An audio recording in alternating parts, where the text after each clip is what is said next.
솔로몬이 오늘 1절에 나와 있는 것처럼 넷째 4년 왕이 된 지 4년 넷째 15월 아마 둘째 달을 이렇게 15월이라고 하는데 그때 성전을 건축하기 시작해서 우리 마지막 절에 한번 보시면은 11째 해 11년 불월 8째 달을 불월이라고 하는데 8째 달에 그 설계와 식양대로 성전 건축을 다 끝냈다라고 표현하고 있었죠. 그래서 솔로몬이 7년 동안, 정확하게는 7년 6개월 동안 성전을 건축했던 그 이야기를 오늘 6장에서 기록하고 있습니다. 성전 건축에 나타난 여러 가지 좀 뜻이 있을 것 같은데요. 우리가 한번 이 부분들 살펴보면서 오늘날 이제 교회를 우리가 건축해 나가는, 교회가 성전인데 오늘날 성전 건축을 해 나갈 때 공동체를 어떻게 세워 나가야 될 것인가, 이런 부분들 한번 살펴보는 좋은 교훈으로 삼도록 그렇게 하겠습니다. 먼저 1절부터 10절까지를 보면은 솔로몬이 성전을 건축한 시기를 오늘 1절은 이렇게 표현하고 있습니다. 이스라엘 자손이 애굽 땅에서 나온 지 480년이다. 애굽 땅에서 나온 지 480년에 솔로몬이 여호와를 위해서 성전을 건축했다, 이렇게 표현하고 있습니다. 분명히 아마 이렇게 기록한 의도가 있겠죠. 솔로몬이 그가 왕이 된 지 4년 그때 성전을 건축했다, 이렇게 표현할 수 있는데 이스라엘 자손이 애굽 땅에서 나온 지 480년에 곧 솔로몬이 이스라엘 왕이 된 지 바로 넷째 해 둘째 달에 성전을 건축했다. 분명히 어떤 이 출애굽과 성전 건축 간에는 중요한 상관관계가 있으니까 이렇게 아마 표현하고 있을 것 같습니다. 왜 이스라엘이 출애굽을 했는가라고 할 때 우리가 요즘 출애굽기 아침 기도에 우리가 말씀을 묵상합니다만은 그들이 결국은 하나님의 산 호렙에서 결국 하나님께 예배드리기 위해서 이스라엘 백성들을 데리고 가겠다라는 이야기를 계속하고 있죠. 결국은 이스라엘 백성들이 결국은 출애굽한 이유는 하나님께 예배하기 위함이었죠. 하나님과 사귀고 하나님과 교제하고 하나님 말씀 앞에서 하나님 백성 되기 위한 그 목적 때문에 사실은 출애굽을 하는 것입니다. 애굽에 있을 때는 온갖 하나님이 만든 피조물을 섬기고 있는 그들로 하여금 그것이 우리가 본분이 아니라 결국은 이 땅에 살아가는 본분은 우리를 창조하시고 오늘도 우리를 인도하시는 하나님 아버지께 예배하는 것이 진짜 우리 인생의 목적이고, 그럴 때 우리 인생이 진짜 꽃이 핀다라는 것을 보여주는 것이 어쩌면 이 출애굽의 중요한 이유였거든요. 바로 그거죠. 예배는 출애굽한 이스라엘 백성들이 여호와 하나님을 위하여 할 수 있는 가장 중요한 행위, 언약, 나중에 이제 신의 언약을 맺고 언약을 맺을 때 가장 중요한 일이 뭐냐면은 하나님이 그곳에 함께 임재하시고 또 그들 가운데서 말씀을 주시고 이스라엘 백성들은 하나님 말씀에 순종하고 그러면서 하나님께 기뻐하고 하나님이 그들 가운데 역사하시고 이 모습이 결국은 예배 행위잖아요. 이스라엘이 하나님을 위하여 해야 될 최고의 의무가 있다면은 그것은 하나님을 기뻐하고 온전히 예배하는 것이라는 것이죠. 그러므로 바로 하나님께 예배하는 이 성전을 만든다는 것, 이것은 바로 출애굽과 아주 중요한 상관관계가 있는 것이고, 그래서 오늘 바로 430년이 지나고서야 이제 성전을 건축했다. 물론 그 앞에는 예배할 수 있는 성전 말고 성막이라는 것이 있었죠. 텐트가 있었습니다만은 어쨌든 이때 성전을 건축했다라고 이야기하고 있습니다. 자, 그럼 2절부터 10절에는 솔로몬이 건축했던 성전의 규모, 또 구조, 이런 것들이 나와 있는데요. 얼마나 이제 그 목적에 부합하고 있는지 한번 이렇게 살펴보겠는데요. 자세히 오늘 볼 수는 없을 것 같아요. 길이가 60규빗, 그러니까 우리 도량형으로 본다면 27m. 한 규빗이 우리 손 여기서부터 여기까지 길이라고 이야기하잖아요. 그러니까 45cm 정도 되니까 어쨌든 27m. 그다음 너비가 20규빗, 한 9m 정도 됩니다. 높이는 30규빗, 13.5m 정도 되죠. 그리고 성소 앞에 주랑, 이렇게 현관과 같은 일을 쭉 되는 바로 그 주랑이 있는데 그것이 한 20규빗. 또 거기에는 뭐가 있냐면 붙박이 창문이 있습니다. 빛이 들어갈 수 있도록. 원래 성막은 계속 천막으로 덮었기 때문에 빛이 들어갈 수 없었지만은 이 성전은 이제 붙박이 창문이 생겼죠. 다락들을 두고 있습니다. 다락들도 골방, 다락으로 이렇게 돌아가면서 층마다 골방들이 있어서 그 골방에는 이제 제사드리는 이 제사장들이 기거하고 또 기물들을 둘 수 있도록 그런 이런 또 그 골방들을 만들고 있습니다. 그리고 6절에 보시면은 다락 이제 너비가 아래쪽 1층 하층이 5규빗, 그다음에 중층 2층이 6규빗, 3층이 너비가 다락이 7규빗. 원래는 사실 밑에 있는 층이 훨씬 더 다락이 더 클 것 같은데 이건 아마 이 나사 모양의 층계 때문에 그런지 1층이 5규빗, 2층이 6규빗, 그다음에 3층이 7규빗으로 이렇게 되어 있습니다. 그리고 중요한 것은 이 성전의 벽 바깥으로 돌아가면서 턱을 내어 골방 들보들로 하여금 성전의 벽에 박히지 않도록, 성전이 있다면은 거기에 이 들보가 들어와서 성전을 상하지 않도록, 박히지 않도록 이렇게 연접했다라고 이렇게 표현하고 있습니다. 그리고 7절에는 건축할 때 이 돌을 이제 성전을 이제 돌로 만드는데 돌을 저기 채석장에서 다 다듬고 왔기 때문에 이 건축하는 동안에는 성전 속에서는 방망이 소리, 도끼 소리, 철 연장 소리 전혀 들리지 않았다. 그러니까 성전을 지금 짓고 있는데 아주 조용한 가운데 성전이 짓고 있는 거죠. 그리고 중층 골방의 문은 성전 오른쪽에 있는데 나사 모양 층계를 따라서 이제 하층에서 중층으로 오르고 중층에서 셋째 층에 오르는, 뭐 상상이 되죠? 나사 모양으로 쭉 이렇게 올라가게 되어 있다라는 것을 보여주고 있습니다. 이렇게 해서 성전 건축이 마칩니다. 성전 건축 너무 쉽죠? 1절부터 지금 9절에 와서 바로 성전 건축을 마쳤다라고 이야기하고 있습니다. 그래서 온 성전에 돌아가며 높이가 5규빗 되는 다락방을 또 건축해서 했고 백향목 들보로 성전에 연접했다, 이렇게 좀 이야기를 하고 있습니다. 물론 자세한 이 설계도, 우리 성막과 관련돼서는 우리 출애굽기 25장부터 26, 27, 28장까지인가 쭉 보시면 이제 나중에 성막을 어떻게 지을 것인가, 그리고 그 안에 있는 여러 가지 성구, 성물 어떻게 만들 것인가, 하나님이 다 설계도, 식양을 가르쳐 주거든요. 그래서 그것대로 아마 성전도 결국 하나님에 의해서 이미 계획되었고 설계되었고, 그리고 준비는 우리 저번에 봤다시피 다윗이 또 많은 부분을 다 준비했잖아요. 그리고 오늘 이제 솔로몬은 이런 하나님의 설계도와 또 다윗의 준비, 그런 가운데서 그가 감독하여서 성전을 건축했다라고 이야기할 수 있고, 오늘 중요한 것은 1절부터 오늘 10절에서 중요한 부분은 성전을 건축함에 있어서 어떤 분주함, 어떤 어지러움, 어떤 혼란, 어떤 시끄러운 소리 사실은 전혀 보이거나 들리지 않습니다.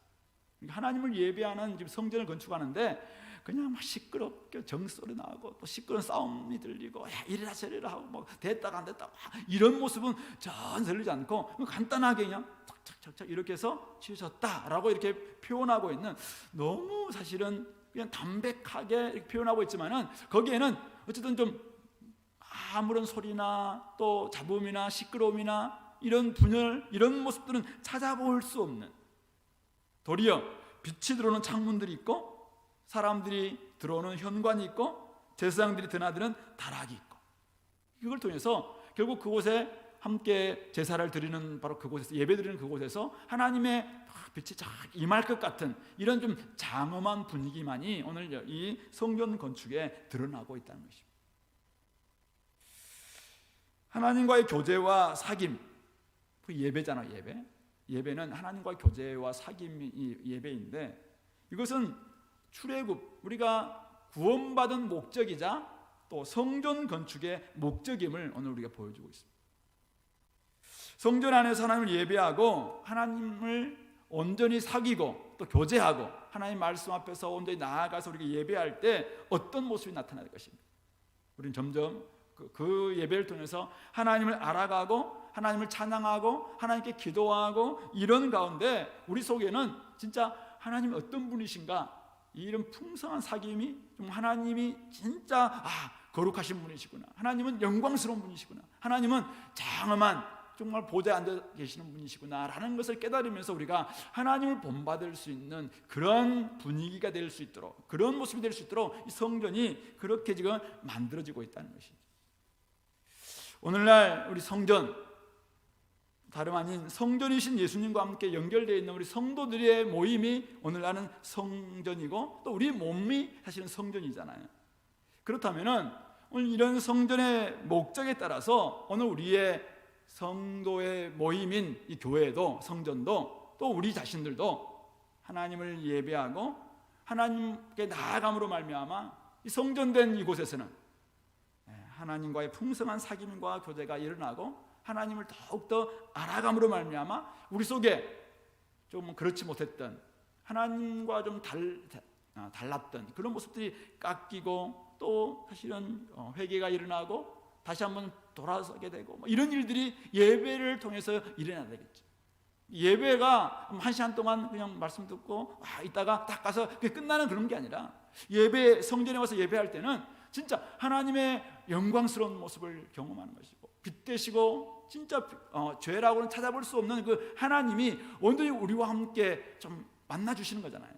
그러니까 내 속에 있었던 죄된 모습들, 어두웠던 모습들, 이런 것들은 다 사라지고, 그러면서 정말 하나님을 더욱 알아갈 수 있는 그런 모습이 이 성전된 이 교회 가운데, 성전된 그리스도의 몸인 이 성도들의 모임 가운데, 그리고 내 속에서 일어나지 않겠나요?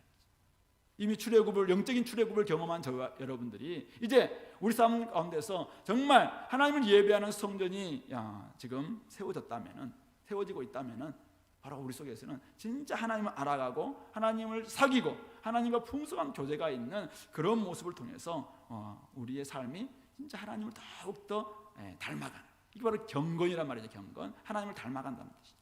바로 그런 경건이 일어날 수 있는 것은 결국 이 성전의 온전한 목적이고, 우리 예배를 통해서 그런 일들이 회복돼야 된다. 그리고 아까 우리 봤다시피 성전을 건축하는 과정에서는 어떤 시끄러움과 어떤 혼란스러움 전혀 찾아볼 수 없습니다. 오늘 우리가 교회를 세워감에 있어서 물론 인간의 모임이다 보니까 조금은 불평함이 있겠죠. 불평도 있을 수 있습니다. 왜 이렇게밖에 못하는가? 왜 목사님은 저렇게밖에 못하는가? 왜 이 교회는 이렇게밖에 안 되는가? 여러 가지 생각들이 있을 거예요. 그러나 그런 모든 것들도 하나님을 예배하기 위한 성전을 지금 만들어가는 과정이잖아요. 우리가 함께 우리 에베소서 2장 21절에서 우리는 함께 자라가는 성전으로 점점 자라가고 있는, 우리 저번에 우리 또 베드로전서에서는 산돌이 되어서 산돌이신 예수님과 함께 연결됨으로 말미암아 우리가 같이 신령한 집으로 세워지고 있는 과정이잖아요. 그렇다면 우리 속에는 불편함이 있겠죠. 불평도 있을 수 있습니다. 여러 가지 자기의 격에 안 맞는, 또는 자기의 수준에 안 맞는, 또는 자기가 지난날 생각했던 그 생각이 안 맞는 모습이 있을 수 있습니다. 그런데 예배 앞에서, 예배가 이루어지고 있는 곳에서, 성전이라는 곳에서 그런 것들이 막 그대로 발설되거나 그렇게 전혀 걸러지지 않고 배설된다면 그것은 성전이라고 할 수 없습니다. 그런 의미 속에서 오늘 우리가 성전을 지금 건축해 나가는 이 과정 속에서 혹시 내가 인간적인 생각 때문에 자꾸만 시끄러움과 혼란스러움과 어지러움으로 분열되기도 하고, 또 교회를 지금 만들어가는 과정인데 나로 인해서 도리어 혹시 여러 가지 어려움은 없는지, 정소리 막 들리고 지금 도끼 소리 들리고 그냥 어떤 소리 들리고 철렁냥 소리는 전혀 들리지 않는 이런 과정인데 혹시 우리는 그런 모습이 없는지 한번 돌아보자는 것입니다. 하나님께서 우리를 구원하셨음을 생각할 때 출애굽이거든. 출애굽. 이미 출애굽한 백성들이, 하나님과 언약의 백성들이 지금 예배를 드리기 위해서 성전을 만들고 있는 거잖아요. 출애굽이 뭡니까? 우리가 영원한 불구덩이에 애굽의 생지옥에서 죽을 수밖에 없었던, 평생 노예로 살던 우리가 사실은 구원받은 사람들, 그런 사람 출애굽이죠. 우리는 죄의 속박에서 영원한 지옥 갈 수밖에 없는 그런 존재가 영적인 출애굽을 경험한 저희들 아닙니까? 그래서 우리가 이제는 하나님 앞에 나와서 예배할 수 있는 이런 사람들이 된 것이죠. 그러므로 우리가 하나님과 함께하고 하나님께 예배하는 자가 되었다는 것 자체가 이미 우리는 하나님의 것이 되었다는 말입니다. 하나님의 소유가 되었다는 말입니다. 그래서 내 뜻이 아니라 이제는 하나님의 뜻대로 사는 사람, 그런 사람이 우리 바로 예배할 수 있는 사람이고 출애굽을 경험한 사람이다라는 것을 우리는 기억해야 합니다. 그러므로 철저히 하나님의 뜻에 순종할 사람들, 주님의 뜻에 따라 살아가야 될 사람들, 이전에는 그리스도 밖에 있었고 하나님 밖에 있었고 외인이었고 언약 밖에 있었지만은 이제는 주님의 그 은혜로 말미암아 그리스도 안에 들어왔고 하나님의 시민이 되고 하나님 나라의 백성이 되고 하나님의 권속이 된 이 엄청난 특권을 이룬 저희들이 이제는 성령님이 함께 임재하시고 우리를 통해서 정말 이곳에 하나님이 임재하시는, 하나님이 함께 하시는, 하나님이 거하시는, 하나님이 장막을 친다는 말이 그 말이잖아요. 하나님이 이곳에 내가 임재하겠다는 거잖아요. 그러면 나의 옛날 모습들, 옛 성품들, 옛날 죄된 삶 이런 것들 다 버리는 것이죠. 이제는 언약 백성이 된 만큼 진짜 내가 존재하게 된 이유가 하나님이시구나. 그래서 하나님을 찬양하고 하나님만을 예배하는 목적으로 그렇게 아름다운 성전으로 자라가는 우리 공동체가 되어야 될 줄로 믿습니다.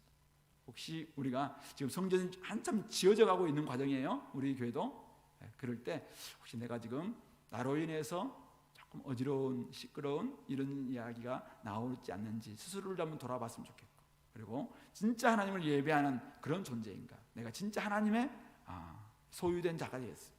이전에 내가 어떤 존재였는데 지금 이렇게 예배할 수 있는 특권이 생겼다면은 이제는 진짜 하나님의 뜻에 따라서 하나님을 예배하고 하나님을 닮아가고 하나님과 함께 깊이 있는 교제를, 사귐을 나눌 수 있는 그런 저와 여러분들이 되게 달라고 그렇게 간구할 수 있기를 소망합니다.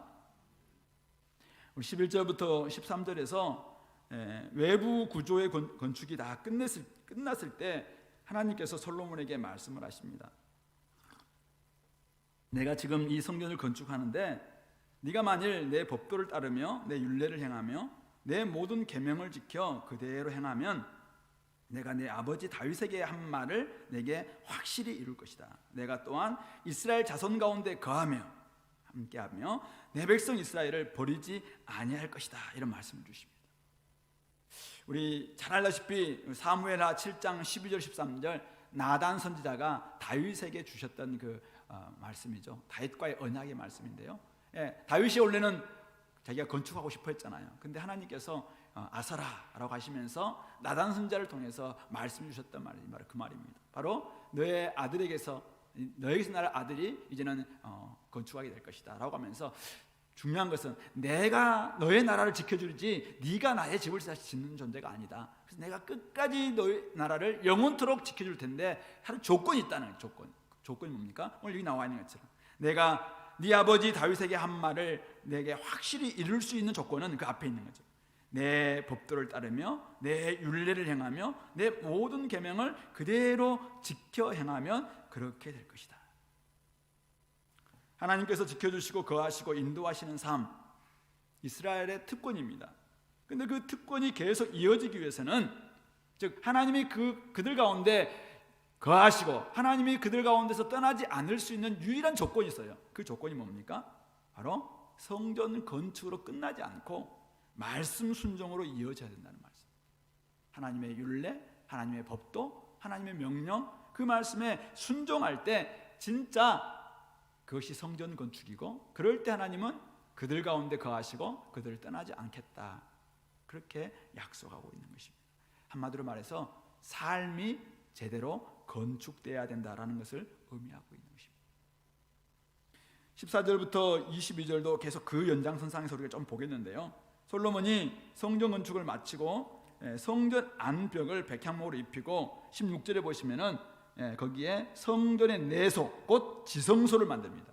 지성소, 길이는 29빛이 이렇게 너비, 높이, 길이가 각각 같은, 그래서 정육면체 그런 내소, 지성소를 만드는데 그곳에 지금 정금으로 입히죠. 20절을 보면은 정금으로 입혔고 백향목 제단에도 다 정금으로 입힙니다. 그리고 21절에 정금으로 또 외소는 이제 성소를 이야기하는데, 지성소 안 밖에 있는 성소를 의미하는데 외소 안에도 입혔고, 내소 앞에 금사슬로 건너지르고, 또 내소, 지성소죠. 지성소를 금으로 입히고 온 성전을 금으로 입히기를 마치고 내소에 속한 제단의 전부를 금으로 입혔더라. 그렇게 이야기합니다. 근데 왜 이렇게 하고 있는가? 그 중심에 19절이 있습니다. 우리 19절, 여호와의 언약궤를 두기 위하여 성전 안에 내소를 마련했다라는 것입니다.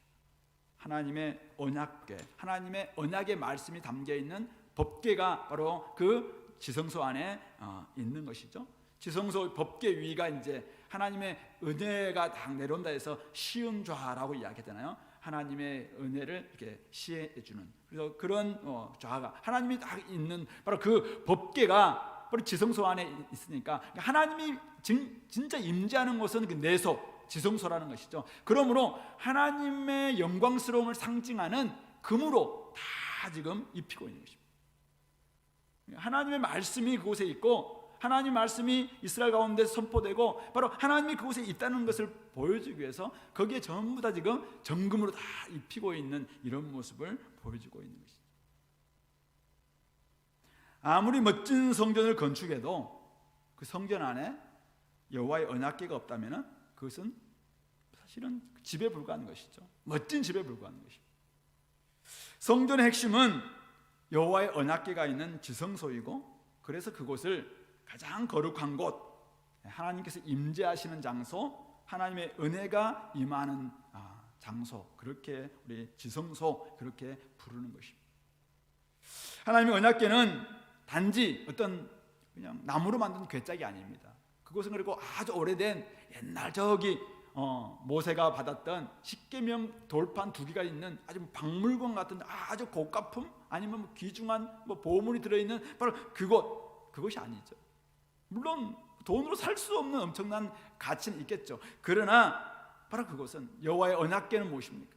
그것은 이스라엘 백성들이 살아가고 순종해야 될 하나님의 말씀이 임하고 선포되는 곳, 바로 그것이 바로 언약궤, 즉 여호와 하나님께서 하늘에 계신, 하늘의 보좌에 앉아 계신 하나님께서 이 땅에 있는 우리 인생들을 향해서 말씀을 주시고 함께 거하시고 함께 하시겠다라고 약속하시면서 상징적으로 임하시는 바로 그곳이 바로 언약궤가 있는 지성소라는 말씀이죠.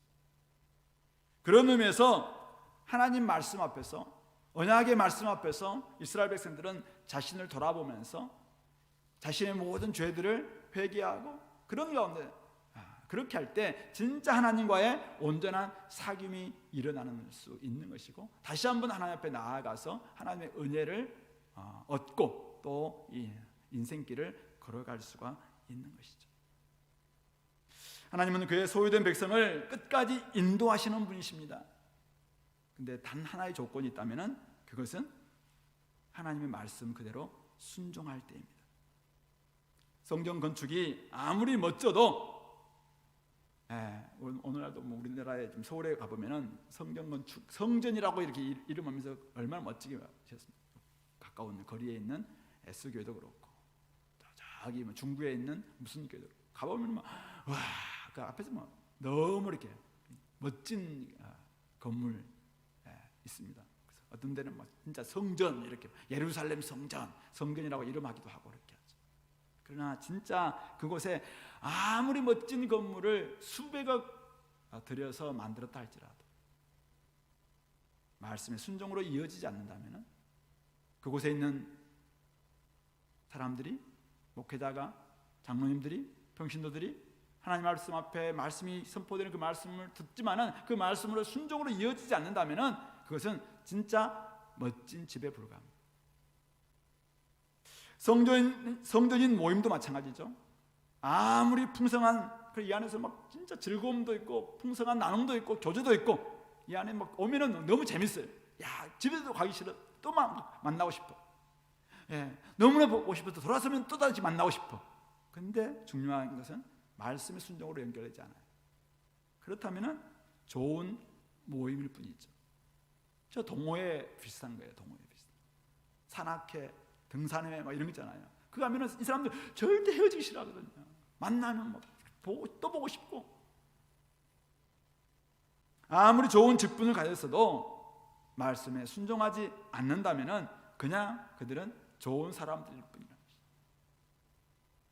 하나님의 성전이 되고 하나님께서 기쁘게 받으실 만한 모임, 그런 직분이 되기 위해서는 다른 것 아닙니다.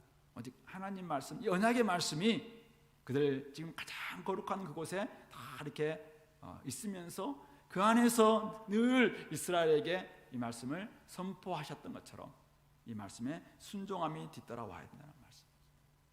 그런 의미에서 우리 공동체 또 저와 여러분들 지금 아름다운 성전으로 지어지고 있는가, 성전이 지금 되고 있는지 그것을 알아볼 수 있는 관건은, 기준은 말씀을 내가 순종하고 있는가, 큐티를 열심히 하고 피베스올 나눔을 열심히 하고 그리고 그 다음에 삶 속에서 그것을 그대로 적용하고 있는가, 여기에 달려있다는 사실.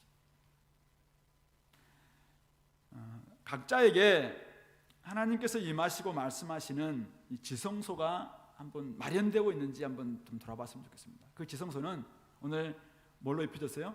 다 정금으로 입혀진 것입니다. 그 정도로 귀중하다는 것입니다.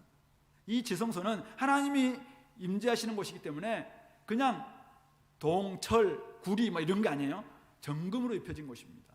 그만큼 이것은 어떤 것과도 바꿀 수 없는 그런 장소, 그런 시간, 그런 곳이다라는 것을 의미하는 것이 지성소에 금으로 입혀진 것이죠. 너무나 영광스러운 곳입니다. 그곳에서 하나님이 함께 하시고 하나님과 만나고 하나님 말씀이 시행되는 곳이기 때문에 이것은 금으로 입히지 않으면 어떻게 표현할 수가 없는 곳입니다.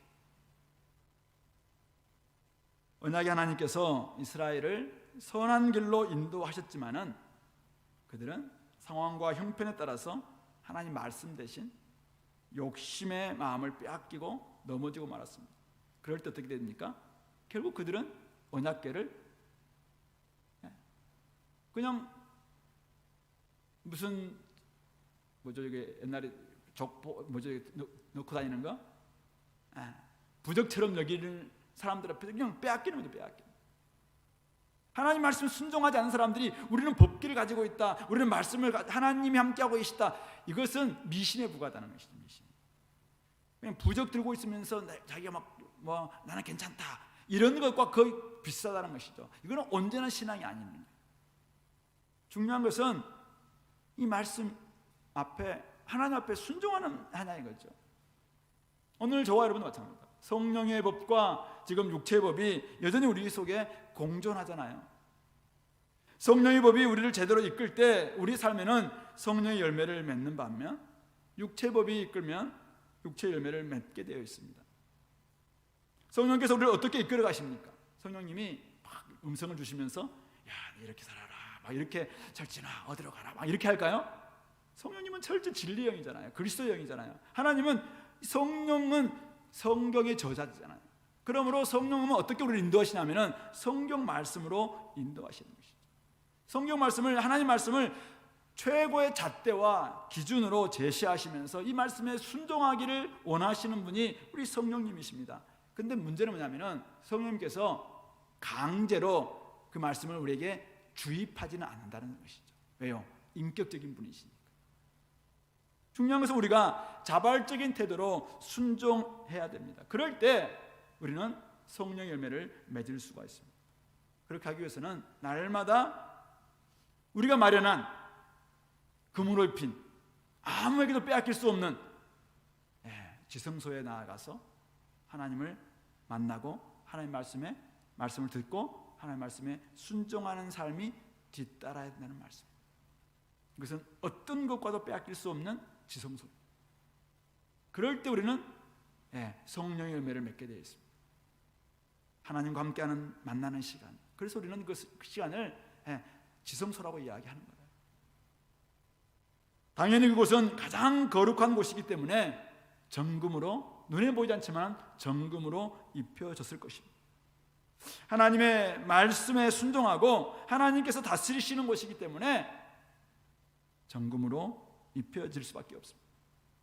그리고 그 지성소가 정금으로 입혀진 것처럼 나중에 보시면은 성소도 또 하나님이 함께하는 곳마다 이제는 하나님의 역사가 막 드러나게 되는데요. 오늘 우리 삶 가운데는 삶이 회복되고 관계가 회복되고 평안과 기쁨이 회복되는 그곳에도 어쩌면은 지성소에서 정금이 입혀졌던 것처럼 삶이 회복되는 그곳에 하나님의 영광이 드러나기 때문에 우리 삶을 정금으로 입히는, 그러니까 무엇과도 바꿀 수 없는 굉장히 가치로운 뭔가가 드러날 수밖에 없다는 것입니다. 중요한 것은 이 지성소, 내가 중요하게 여겼던 이 지성소가 여전히 살아있어야 됩니다. 살아있고 거기서 말씀 앞에 순종하는 일이 있을 때, 그렇게 하면은 삶이 바뀝니다. 관계가 바뀝니다. 삶의 기쁨과 평안이 찾아옵니다. 그리고 그곳에도 하나님이 주시는 영광스러운 값진 보배와 같은 정금으로 입혀지는 그런 삶의 열매들이 드러날 수밖에 없다는 것이죠. 그러므로 그 가치를 아는 사람들은 하루에 지성소에 자신을 투자하는 것을 아깝게 여기지 않습니다. 그것이 기도의 시간이든 말씀을 보는 시간이든 큐티하는 시간이든 아니면 개인 예배를 드리는 시간이든, 하루 24시간 가운데 이 1시간, 어쩌면 그 시간이 하나님의 카이로스입니다.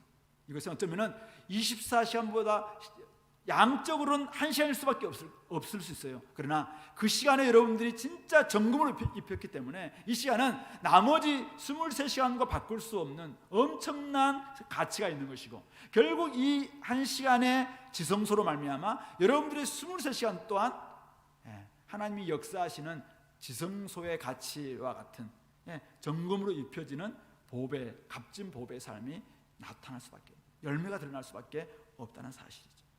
그러므로 여러분들이 그 시간을 결코 놓치지 않는, 오늘 우리 이스라엘 백성들이 성전을 지을 때 이 지성소를 만들고 거기에 하나님의 언약궤를 딱 두고, 그리고 온 내소 정금을 입혔던 것처럼 여러분들이 이 입히는 이 시간들, 오늘날 또다시 우리가 뭐 성전을 만들 수는 없잖아요. 근데 이미 우리가 성전이라고 이야기했어요. 이미 우리 모임이 성전이라고 이야기했습니다. 그렇다면 우리 성전인 우리의 몸과 우리의 가정과 우리 이 모임 가운데 지성소를 마련해야 되죠.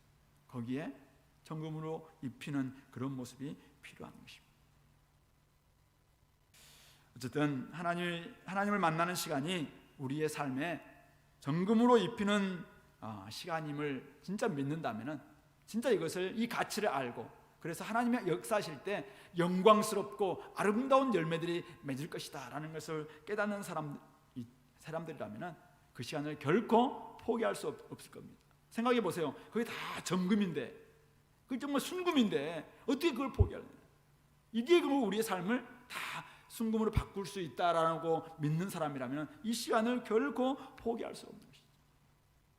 그러므로 오늘 솔로몬이 이 내소를 만들고 거기에 정금을 입혔던 것처럼, 왜냐하면 그곳에는 지성소가 있고 하나님의 언약궤가 있고, 그리고 말씀에 순종하는 것이 여호와께서 그들 가운데 거하시고 이스라엘을 떠나지 않는 비결임을 이미 하나님께서 다윗을 통해서 말씀하시고, 또 이렇게 성전을 건축할 때 솔로몬에게 말씀하셨기 때문에 그들은 그 삶을 결국 지켜낼 수밖에 없었다는 사실, 저와 여러분들이 그렇게 믿고 또 그렇게 나아갈 수 있게 되기를 바랍니다. 마지막은 23절부터 36절까지인데요. 내소 안에 감람나무로 두 그룹을 만들죠. 두 그룹,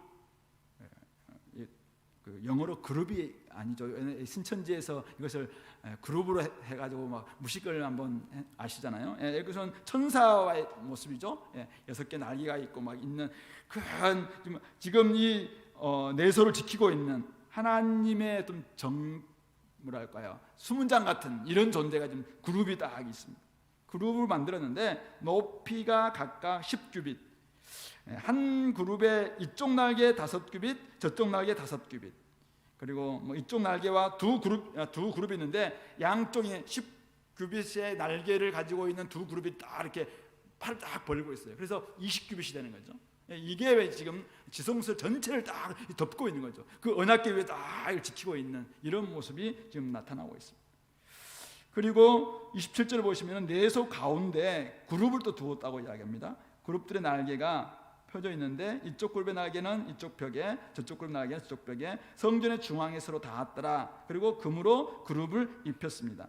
그리고 내소와 외소 사방 벽에도 29절을 보시면 모든 그룹들, 천사들의 모습이죠. 종려, 그 다음에 핀 꽃 형상, 그러니까 그룹은 굉장히 영광스러움을 나타낸다면은 여기에 종려와 핀 꽃 형상들은 아름다움을 좀 상징한다라고 볼 수 있을 것 같아요. 또 내외 성전 마루에도 금으로 입힙니다.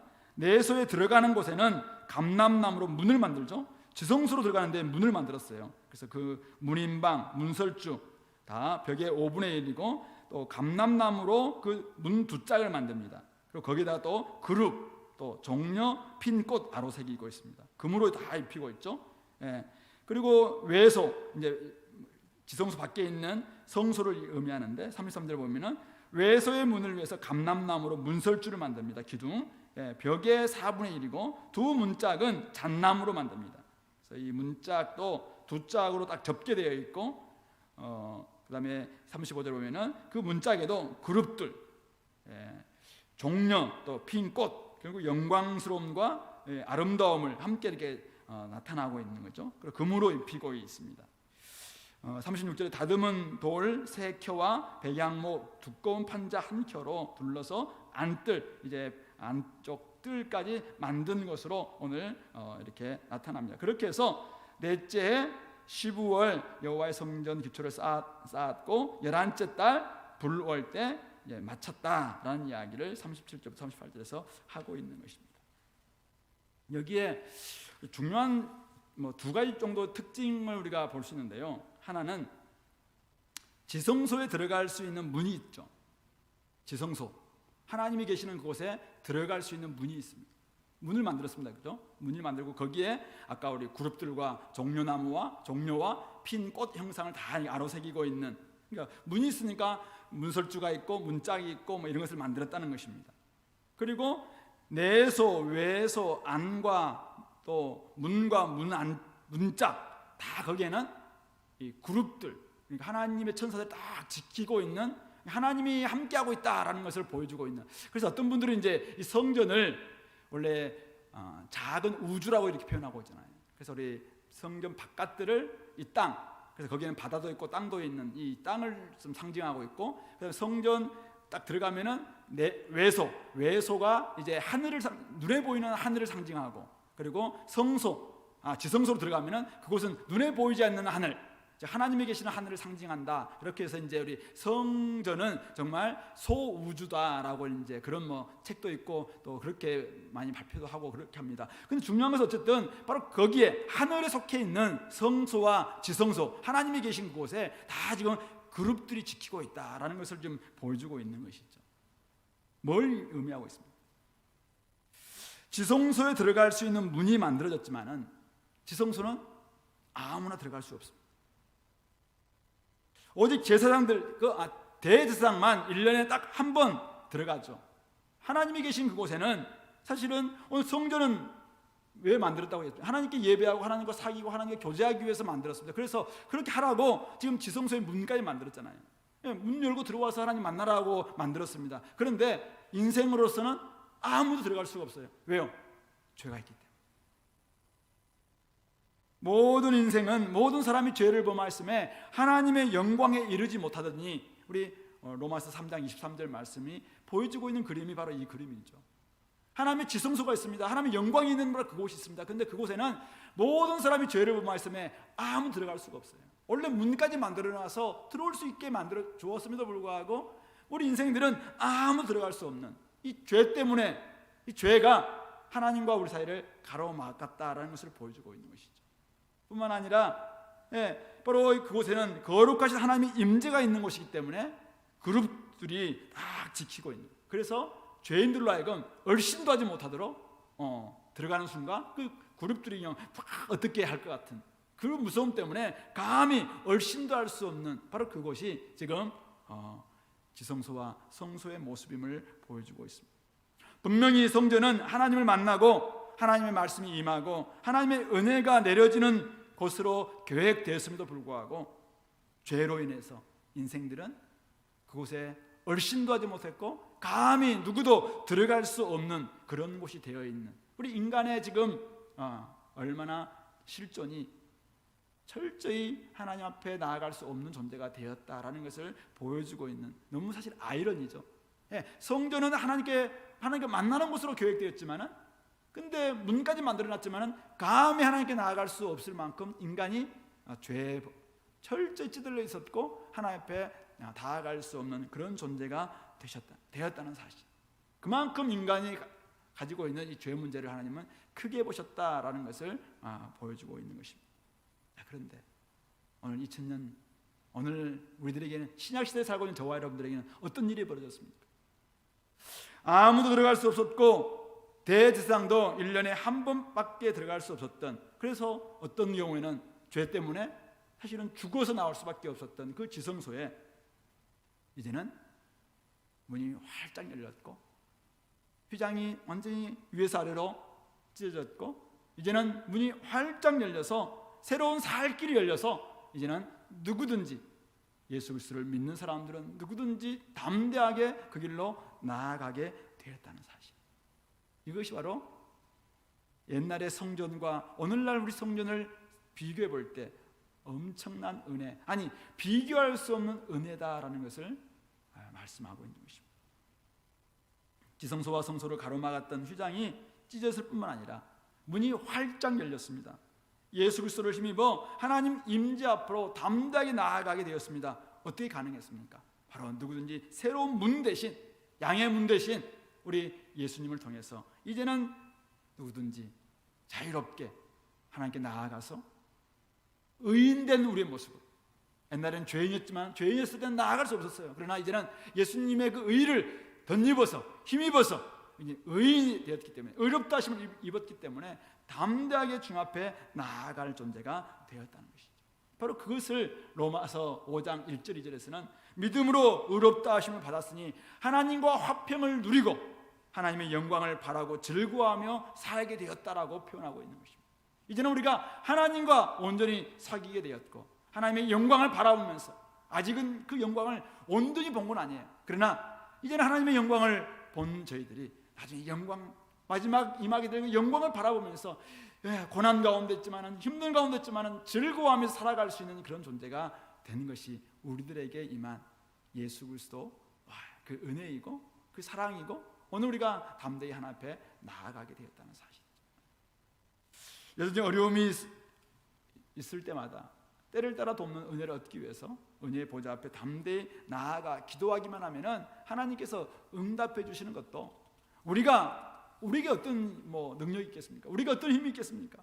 바로 대제사장 대신 화목제물 되어 주신 우리 예수님께서 하나님 우편에서 우리를 다 지금 중보해 주시고 우리를 변호해 주시기 때문에, 하나님 아버지, 제가 제 죄를 용서했습니다. 제가 짊어졌습니다.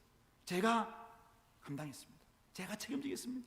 이렇게 하면서 우리가 은혜 보좌 앞에 나아가서 기도할 때마다, 하나님 아버지, 아버지라 부르며 기도할 때마다 예수 그리스도께서, 죽으시고 부활하신 예수님께서 우리를 위해서 중보해 주심으로 말미암아 오늘도 우리는 하나님 앞에 나아갈 수 있는 그런 존재가 되었다는 사실이죠. 문제는 이런 은혜가 주어졌고 이런 특권이 주어졌음에도 불구하고 아직도 하나님께 나아가지 못하고 있는 사람들, 아직도 이런 엄청난 은혜 특권 주어졌음에도 불구하고 그것을 사용하지 못하고 있는 사람들, 그런 사람들이 문제죠. 하나님 임재 가운데로 나아갈 수 있는 특권을 우리가 진짜 받은 저와 여러분들은 이제는 그걸 사용할 수 있어야 됩니다. 마음껏, 이전에는 감히 나아갈 수 없었어요. 그러나 이제는 성소의 문을 활짝 열고, 그리고 지성소의 문을 열고 앞에 나아가서 마음껏 여러분 독대하시면 됩니다. 더 이상 누구의 목사님의 중재도 필요 없습니다. 신부나 주교나 아니 마리아나 어떤 중보도 필요 없습니다. 여러분 스스로 하나님께 나아가서 이제는 여러분들이 만신자가 다 이제는 제사장이 되었어요. 그래서 담대히 나아가서 여러분들이 하나님과 독대하시면 됩니다. 그러면 하나님은 하나님의 영광스러움을 여러분이 보여주실 것이고 하나님의 아름다움을 여러분들 사람들에게 옷 입혀주실 거예요. 그래서 여러분들 삶 가운데서 많은 성령의 열매가, 새로운 열매가 맺히게 될 줄로 믿습니다. 그러므로 그것을 사용할 수 있기 바랍니다. 지금 답답한 심령을 가지고 있는 분들 계십니까? 이 특권을 사용하시기 바랍니다. 새로운 살 길이 열렸습니다. 이미 우리 앞에는 문이 활짝 열렸습니다. 그 문을 우리 주님께서 열어주셨는데, 우리 주님께서 열어놓으면 닫을 사람이 없고 우리 주님께서 닫으면 열 사람이 없다라고 그렇게 말씀하셨습니다. 이미 우리 앞에는 그 문이 활짝 열려 있습니다. 그러므로 여러분 이제는 주님 앞에 나아가서 주님의 그 이름을 힘입어서 담대히 하나님께 나아가시고 하나님을 만나시고 하나님의 영광스러움과 하나님이 우리에게 주실 아름다운 열매들을 많이 좀 얻고 회복되고, 그래서 좀 풍성히 누리고 많은 사람들이 그것을 나누어 줄 수 있는 그런 저와 여러분들이 될 수 있기를 바랍니다. 그리고 이런 엄청난 기회가 주어졌음에도 불구하고 아직도 모든 사람이 죄를 범하였음에 하나님의 영광에 이르지 못하고 있는 사람들이 있다는 사실이죠. 그들에게 우리가 알려줘야 됩니다. 여러분들에게 기회가 주었습니다. 여러분들에게 이제는 길이 생겼습니다. 여러분들도 나아갈 수 있는 문이 생겼습니다. 바로 예수님이 우리의 문이 되어 주셨습니다. 예수님이 우리의 살 길이 되어 주셨습니다. 나는 길이요 진리요 생명이니 나로 말미암지 않고는 아버지께 올 자가 없다라고 말씀하신 그분이 우리에게 오셨습니다. 그분이 이제는 당신에게도 기쁨이요, 당신도 하나님께 나아가서 하나님의 영광스러움과 하나님의 아름다움을 충분히 체험할 수 있고, 은혜 보좌 앞에 담대 나아가서 기도할 때 하나님으로부터 오는 은혜를 공급받을 수 있는 기회가 주어졌습니다. 기회입니다. 이것을 사용하시기 바랍니다. 선물입니다. 이렇게 줄 수 있는 성탄절의 주인공 바로 그분이 오늘 우리에게 이렇게 새로운 문이 되어 주시고 새로운 길이 되어 주셨음을 알릴 수 있는 저와 여러분들이 되어야지 않겠습니까? 올해 우리 코로나가 언제 끝날지 모르겠지만 우리 진짜 좀 빨리 이거 마음을 전하고 싶은 이 마음을 막 계속 좀 가지고 있다가 끝나자마자 가서 정말 많은 사람들 좀 구해야 될 것 같아요.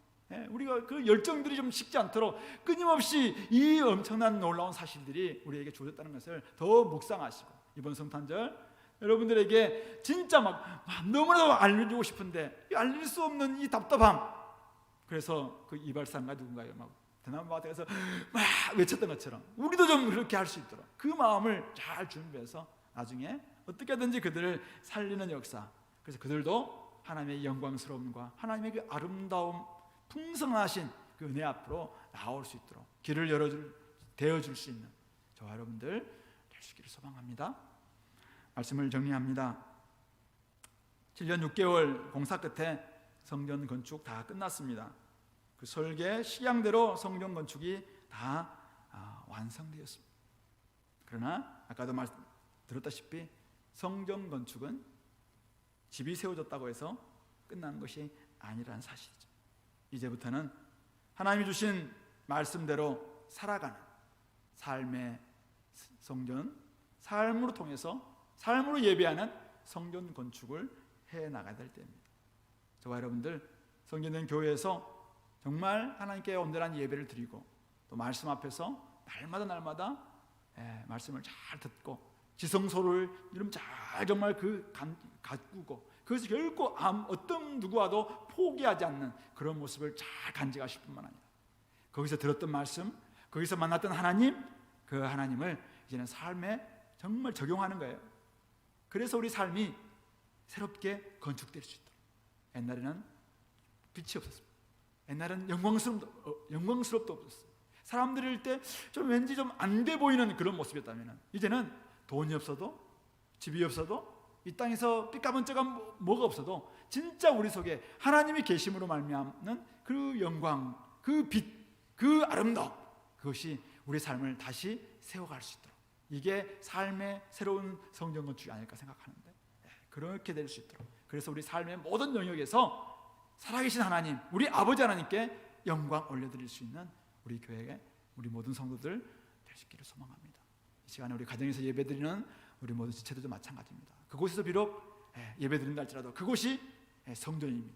여러분들 그곳이 진짜 지성소이심을 기억하시고 이 말씀이 여러분들 가정 가운데 자녀들 가운데 잘 이렇게 나눠져서 또 우리 삶이 온전히 회복될 수 있는 우리 모든 식구들이 될 수 있기를 권면합니다. 우리 말씀을 같이 한번 생각하시면서 하나님, 솔로몬 성전이 이렇게 건축되었던 것처럼 오늘 우리들 삶에도 성전 건축이 온전히 이루어질 수 있게 달라고, 하나님 우리 가운데서 정말 하나님께 영광 올려드릴 수 있는 그런 모습이 되게 달라고, 내 속에 여러 가지 혼란스러움, 어지러움, 또 시끄러움 이런 것들은 다 좀 내려놓고 철저히 하나님의 말씀 앞에서 굴복하고 우리가 하나님께 속한 존재, 하나님의 소유된 존재가 되었음을 알고 이제는 하나님의 이끌심 받는 그런 종이 되게 달라고, 그래서 우리 삶에 진짜 하나님이 주시는 그 빛된 삶이 영광스러운 모습이 드러나게 달라고 같이 한번 기도합시다.